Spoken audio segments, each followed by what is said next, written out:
Salam sejahtera bagi kita semuanya. Selamat datang dan berjumpa kita pada pertemuan atau perkuliahan pendidikan agama Kristen. Hari ini kita memasuki pertemuan pertama.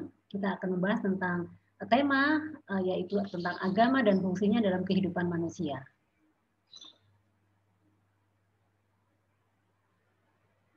Tujuan pembelajaran pada hari ini diharapkan kepada seluruh mahasiswa setelah belajar bersama-sama akan mampu memahami serta menjelaskan tentang agama dan fungsinya dalam kehidupan manusia.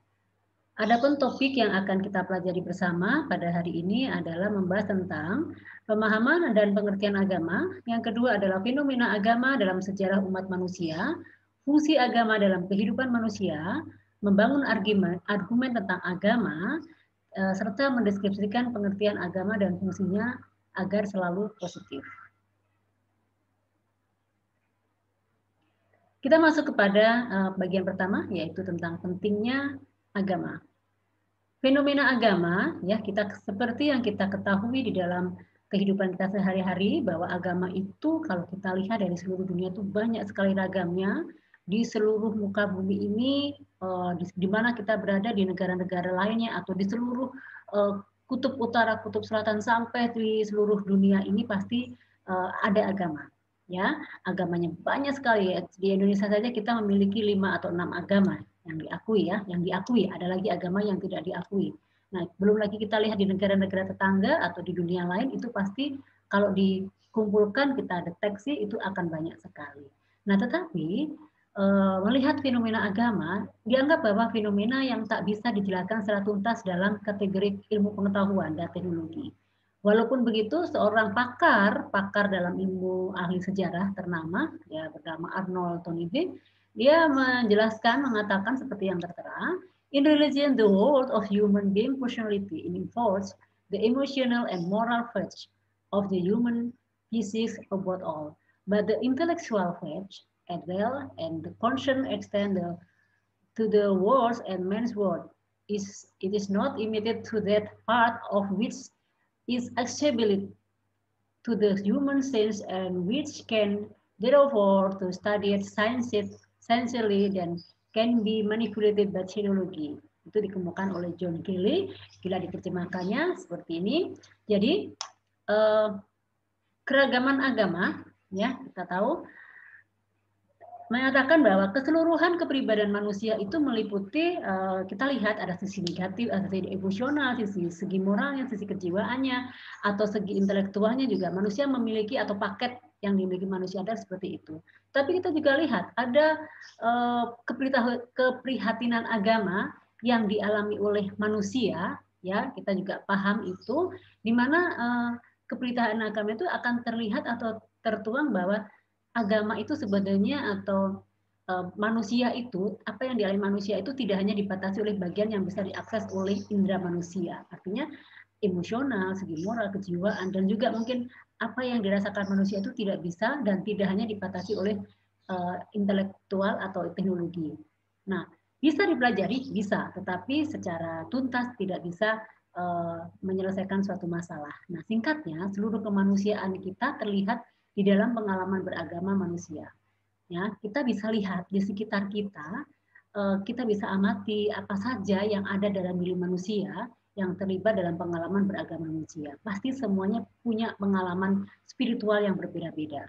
Ya, baik kita yang Muslim, non-Muslim, Hindu, Buddha, atau agama yang lain itu memiliki pengalaman spiritual yang berbeda-beda yang memang tidak bisa diselesaikan, tidak bisa dikategorikan atau menjadi diakses secara teknologi, karena itu menjadi pengalaman pribadi dan secara batiniah, secara kejiwaan yang dialami oleh manusia. Kita akan belajar melihat beberapa divisi tentang agama. Yang pertama, kita akan mencoba melakukan atau mempelajari divisi agama secara netral.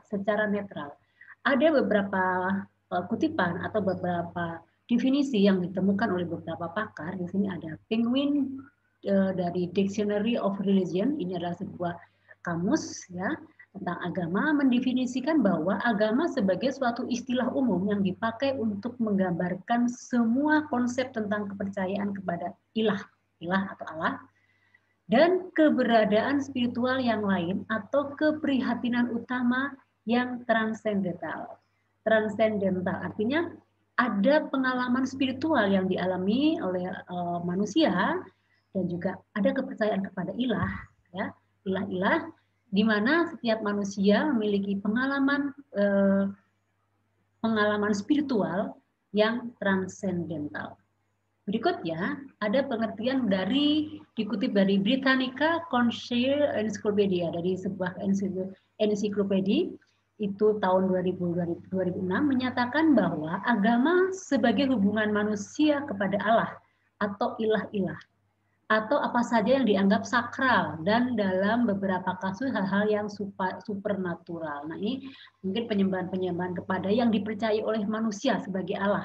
Ya, kita tidak bisa mengejas agama kita paling benar, mengatakan orang lain salah, tetapi manusia itu memiliki pengalaman spiritual, mempercayai sesuatu sebagai Allah. Itu adalah pengertian dari agama.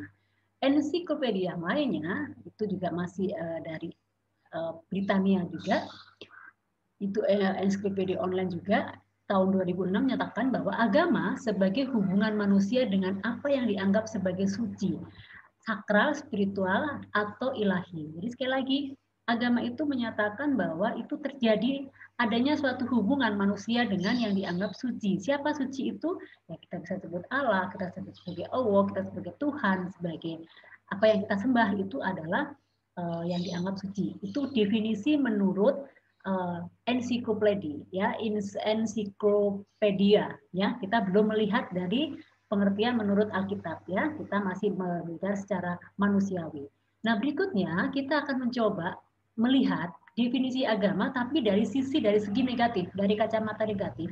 Di sini ada beberapa pakar dunia atau ahli-ahli yang mereka menganggap sudah melakukan penelitian, sudah melakukan pendalangan tentang ahli-ahli sejarah agama. Nah, ini adalah pertama, ada Karl Marx menyatakan bahwa agama itu dianggap sebuah vitamin untuk masyarakat yang tertindas.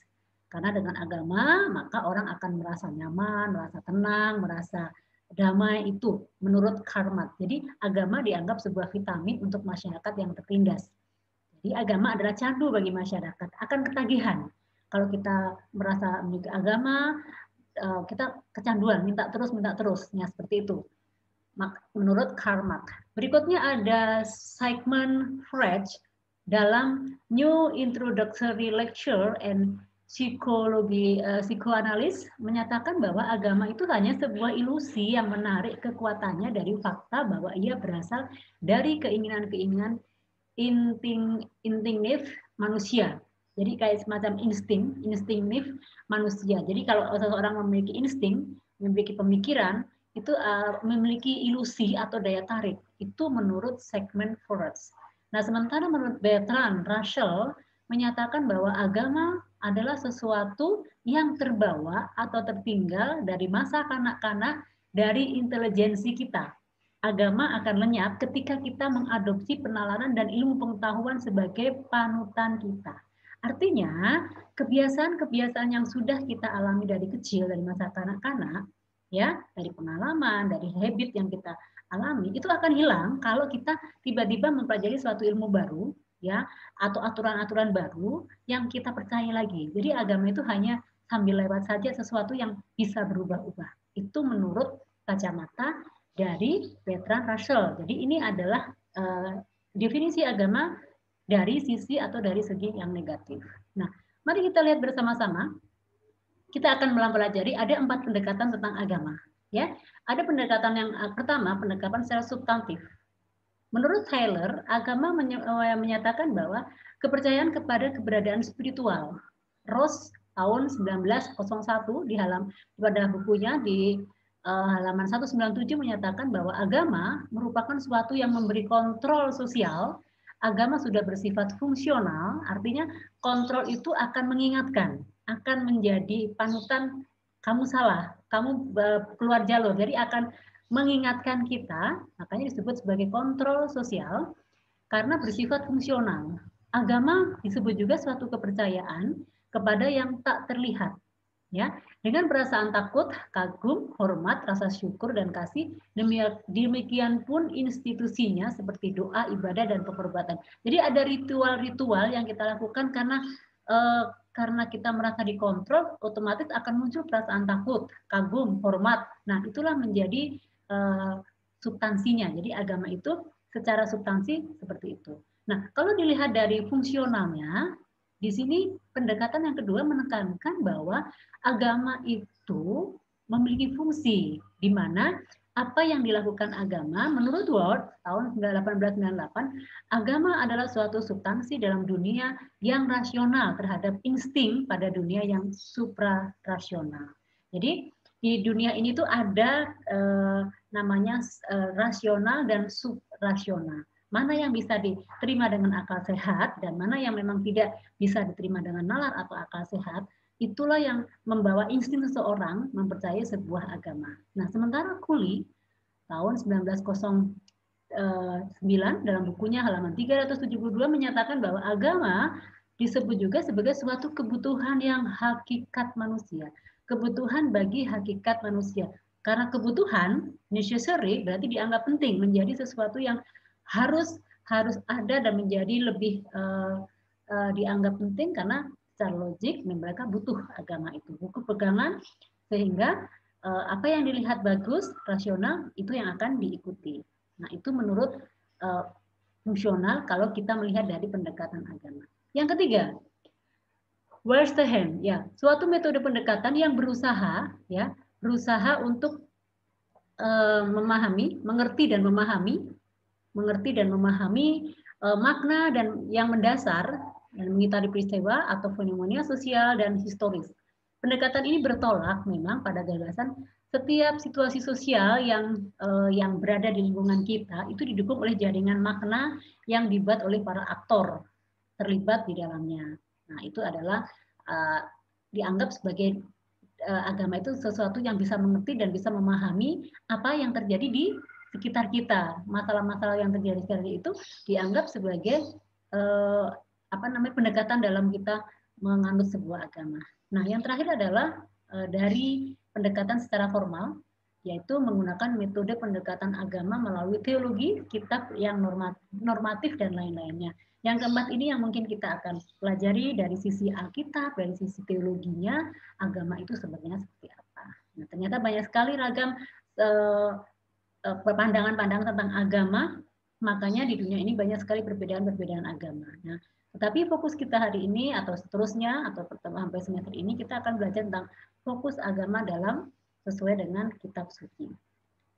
Nah, kita melihat di sini ada fenomena agama dalam sejarah, ya. Kita akan mencoba mempelajari. Yang pertama, satu, adanya kesadaran bahwa suatu kodrat ilahi di atas realitas di dunia ini dan dalam berbagai agama diberi nama yang bermacam-macam. Artinya agama di dunia ini bermacam-macam karena adanya kodrat yang memang real terjadi di setiap permukaan bumi. Berarti karena ada perbedaan negara, perbedaan budaya, perbedaan aturan, dan semuanya dipengaruhi itu akhirnya menyebabkan atau bermunculan agama yang akhirnya diberi nama bermacam-macam. Karena yang tadi karena ada ikatan, ada yang dipercayai, ada yang memang dianggap sebagai panutan, dan sebagainya. Nah, yang kedua, agama mengalami pasang surut, bahkan kadang agama tertentu mengalami kemerosotan dalam konteks tertentu. Dalam masyarakat sekuler misalnya, itu sering terjadi pasang surutnya gitu ya. Tiba-tiba mengatakan dalam agama ini, menyatakan ini padahal ditentang oleh kelompok ini, sehingga itu yang dianggap sebagai pasang surut agama itu. Jadi penganutnya mulai tidak percaya lagi, mulai meninggalkan, atau sebaliknya banyak sekelompok orang berbondong-bondong menjadi pindah ke agama satu, menjadi agama lain gitu ya. Bahkan ada satu orang pun bisa memiliki 5 kali ganti agama, itu pernah terjadi. Nah, yang ketiga, agama tidak lebih dari suatu pelarian, ya. Jadi dianggap bahwa agama itu hanya sebuah pelarian. Kayak tadi disampaikan ada satu kecanduan. Kalau kita sedih, baru lari ke agama. Kalau kita bermasalah, baru menyadari kita butuh sesuatu yang harus kita menenteramkan, menyelesaikan masalah kita. Itu dianggapnya seperti itu, bahwa agama tidak lebih dari suatu pelarian atau bahkan dianggap merupakan ciptaan manusia, dibuat oleh manusia.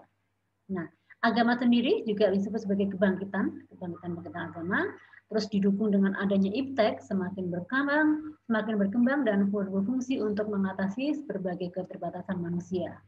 Nah, yang terakhir adalah bahwa agama sangat nyata dan mempengaruhi berbagai bidang lain yang termasuk politik dan ekonomi.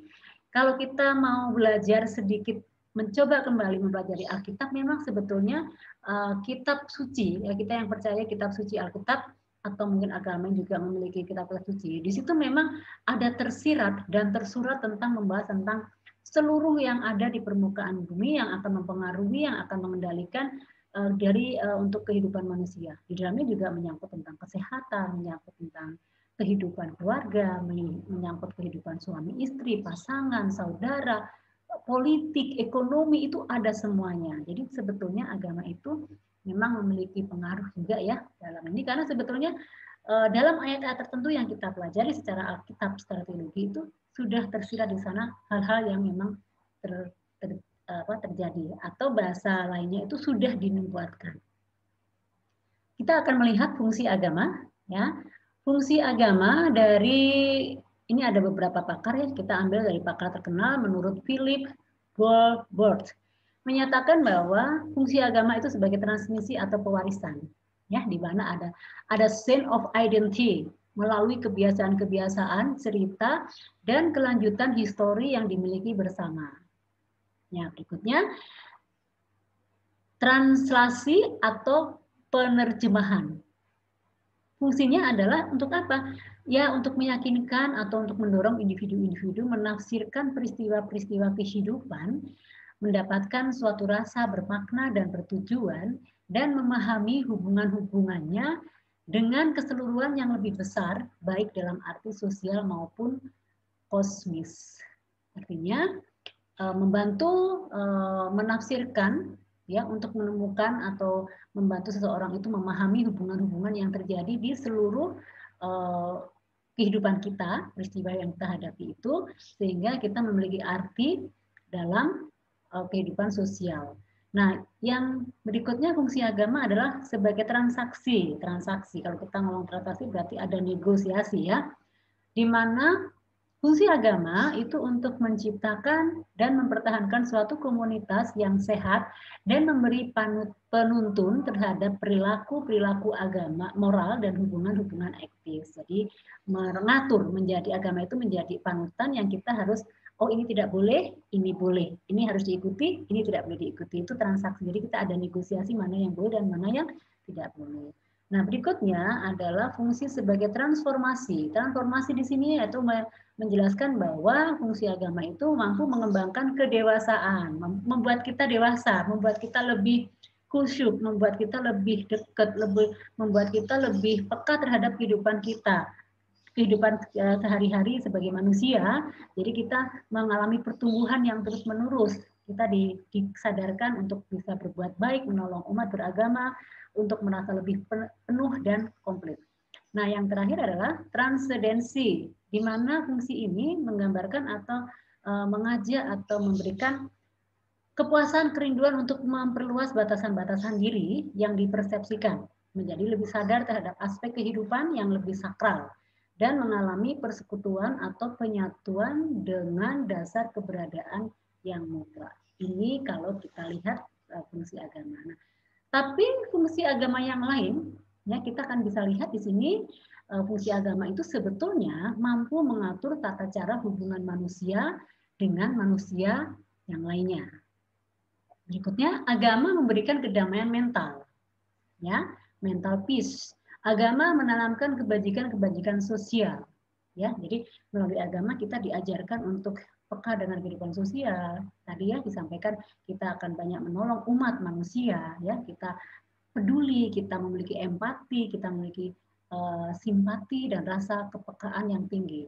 Dan agama juga mampu meningkatkan solidaritas sosial. Jadi kita nggak boleh egois, itu ada diatur semua dalam agama. Kita nggak boleh egois, tidak boleh menang sendiri, tetapi kita harus selalu solidaritas, memiliki solidaritas sosial. Ya. Nah, berikutnya agama adalah agen sosialisasi dan kontrol sosial. Kontrol sosial. Di sini agama itu menjadi pengingat, menjadi panutan supaya kita tidak salah, supaya kita tidak mengejas bahwa diri kita betul, tapi kita diingatkan selalu kalau kita melakukan kesalahan, kita diingatkan. Kalau kita keluar jalur, kita akan ditegur. Nah, selain itu agama juga meningkatkan kesejahteraan. Ya, karena agama ini mengajarkan kita untuk selalu berdoa, berusaha, ya kan? Artinya membuat kita damai, membuat kita saling berbagi, dan itu membuat kita bahagia. Maksudnya manusia menjadi bahagia.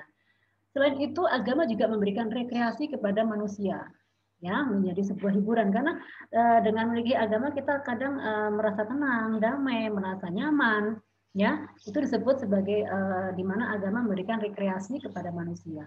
Yang selanjutnya, agama juga memiliki atau berfungsi memperkuat rasa percaya diri. Kenapa kita menjadi percaya diri? Ya karena kita sudah berada menjadi orang yang sesuai dengan kehendak Tuhan. Kita juga bisa sadar, kita juga peduli sama orang lain, kita juga selalu menolong orang lain, dan kita akan merasa bahagia. Nah, itu menciptakan atau membuat manusia itu lebih percaya diri.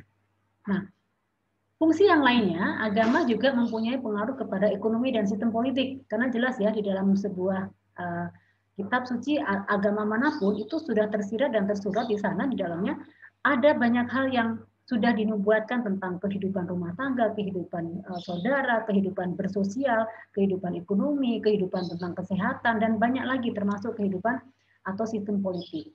Nah, agama juga menjadi sumber pedoman hidup bagi individu maupun kelompok. Kita sadar bahwa hidup itu kita tidak sendiri, kita ada keluarga, kita ada masyarakat, ada tempat rekan kerja. Nah, itu sehingga agama menjadi pedoman bagi individu dan maupun sosial.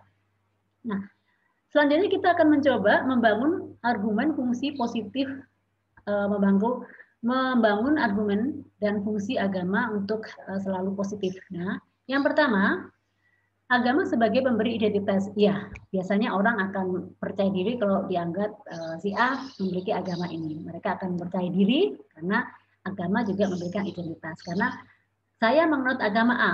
Oh, secara positif orang menilai, oh agama ini mengajarkan ini. Orangnya pasti seperti ini, karakternya seperti itu. Itu adalah maksud dari agama sebagai pemberi identitas. Sangat penting ya memang agama itu menjadi identitas. Karena apa?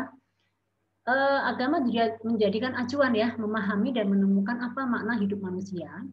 Dan secara perspektif Kristen, makna hidup manusia adalah bertumbuh pada menjalankan kehendaknya. Apa kehendaknya? Jadi yang tadi saya sampaikan, Anda dinyatakan sebagai pengikut Kristus, pengikut Nasrani, pasti orang yang di luar Nasrani ya itu masih menilai secara packaging, menyatakan oh orang Nasrani itu orangnya hidup dengan penuh kasih, orangnya selalu hidupnya sesuai dengan ajaran kitab suci. Nah, itu yang dimaksud dengan agama sebagai pemberi identitas.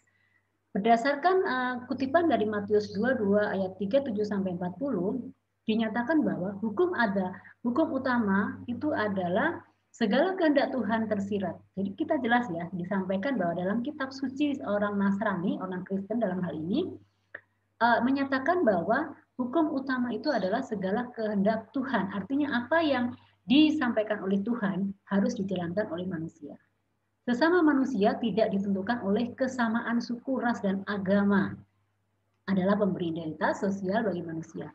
Ini bisa dilihat dari perumpamaan orang Samaria ya, di buku Matius, silahkan nanti dibaca kembali. Jadi identitas yang menyamakan kita dengan orang lain, tak peduli agama, ras, dan suku adalah identitas kemanusiaan. Sebetulnya agama itu memang tidak bisa dikotak-kotakkan untuk memecah belah kehidupan kita bermasyarakat. Tetapi agama itu adalah menyatukan suku, ras, ataupun perbedaan-perbedaan yang ada di setiap individu atau manusia itu sendiri. Namun kita tahu kadang identitas itu ya, suku mana, ras mana, agama apa itu menjadi lebih ditonjolkan, lebih diutamakan atau lebih diprioritaskan oleh manusia. Ada kebanggaan, oh saya suku Jawa, saya suku Batak, saya suku Ambon, saya suku Madura dan sebagainya. Itu ada rasa kebanggaan. Terkadang manusia itu membawa latar belakang identitas itu menjadi suatu kebanggaan. Itu yang salah ya. Karena dalam hal kita mempelajari agama secara teologi, hal itu yang menyebabkan identitas itu cenderung ada penyekatan, pemisah-pemisahan, menjauhkan manusia dengan manusia yang lainnya. Ya, ada banyak pengertian atau perspektif agama yang benar itu seperti apa. Nanti kita akan belajar ya. Fungsi kedua adalah fungsi penuntun. Jadi sebetulnya fungsi agama itu harusnya menuntun, mengajak umatnya ya untuk memiliki suatu karakter yang memang dibentuk, dibangun berdasarkan kebajikan moral. Kita lihat agama apapun itu mengajarkan tentang tuntunan moral, tentang kebajikan, pembentukan karakter. Dia tidak menyebutkan ini paling benar, tetapi hampir semua agama ya kita paham itu selalu memberikan tuntunan moral, membentuk karakter yang dibangun berdasarkan kebajikan moral yang bersumber dari agama. Nah, sehingga kita bisa menyimpulkan bahwa semua agama mengakui fungsi ini. Ini kalau kita melihat secara umum fungsi agama ya, kita belum spesifik mempelajari tentang agama Kristen ya atau sebagai agama pengikut Nasrani. Sekali lagi bahwa fungsi agama itu tidak boleh dipisahkan dari fungsi agama sebagai pemberi identitas. Misalnya dari perspektif Kristen, fungsi agama sebagai pemberi identitas adalah pemberi makna hidup, ya, memberi makna hidup yang diwujudkan dalam kasih Tuhan. Karena ajarannya, penuntun moralnya adalah ajaran Tuhan. Itu adalah ajaran menurut teologi secara kekristenan, secara orang Nasrani. Nah, dalam pengertian seperti ini, fungsi agama sebagai pemberi identitas menjadi sama dengan fungsi agama sebagai penuntun moral dan membangun karakter. Iya, kita setuju. Karena di dalam kitab suci pun menyatakan agama atau orang Nasrani harus mampu memiliki moral, memiliki karakter seperti yang diajarkan oleh Yesus, yaitu kasih. Nah, demikianlah materi kita hari ini. Ya, untuk pengantar, materi pertama adalah pengantar sebelum kita memasuki materi-materi yang spesifik tentang pendalaman Alkitab atau agama Kristen atau pendidikan kaitannya dengan pendidikan agama Kristen.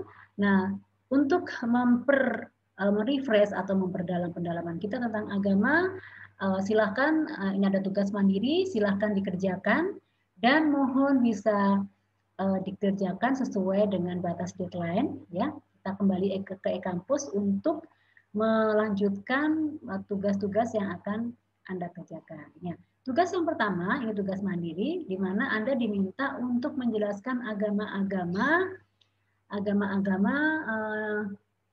di seluruh dunia, ya artinya Anda diminta untuk melihat atau silahkan mencari di internet agama-agama yang Anda ketahui di seluruh dunia, ya minimal 15 agama yang Anda ketahui. Nah, itu apa dasar dari agama tersebut. Nah, kita harus tahu agama ini kiblatnya kemana, agama ini merujuknya kemana, yang diajarkan apa. Tentunya kita tahu akan benang merah yang ada dalam ajaran agama tersebut. Ya, sekali lagi, tugas pertama Anda diminta mencari atau membuat data tentang agama-agama di seluruh dunia yang Anda ketahui, minimal 15 agama, ya, dan apa dasar dari agama tersebut. Nah, sekali lagi, tugas dikerjakan dan diketik dalam bentuk PDF, diupload dan dikirimkan ke e-kampus sesuai due date yang sudah ditetapkan. Selamat mengerjakan, Tuhan memberkati. Salam sejahtera semuanya dan kita bertemu di pertemuan yang berikutnya. Shalom.